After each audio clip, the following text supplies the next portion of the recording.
सबसे पहले तमाम दोस्तों को अस्सलाम वालेकुम। जनूबी अफ्रीका और पाकिस्तान के माबैन पहला T20 अख्ताम हो गया है।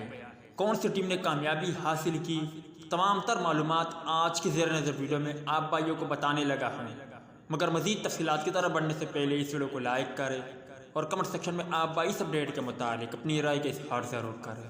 पहले T20 मैच की बात करें तो पाकिस्तान क्रिकेट टीम ने पहले बैटिंग करते हुए मुकर्ररा 20 ओवर्स में 6 विकेटों के नुकसान पर 169 रन बनाए और यूँ साउथ अफ्रीका क्रिकेट टीम को 170 रन का टारगेट मिला।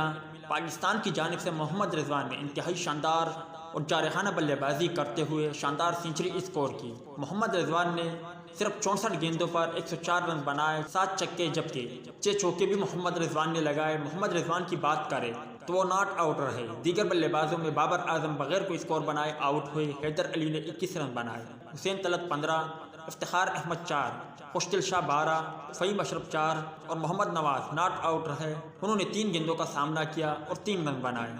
मतलब साफ है कि मोहम्मद रिजवान के अलावा कोई भी बल्लेबाज खातिर ख्वाह कारकर्दगी का मुजाहरा ना कर सके। 170 रन के हदफ के ताकुब में जनूबी अफ्रीका क्रिकेट टीम और उनके खिलाड़ियों ने मुजाहमत की, ताहम वो अपनी टीम को फतह से हमकनार ना कर सके और यूँ जनूबी अफ्रीका को शिकस्त का सामना करना पड़ा। और पहले T20 मैच में सनसनीखेज मुकाबले के बाद पाकिस्तान क्रिकेट टीम ने बिल आखिर मैदान मारा और शानदार कामयाबी हासिल की।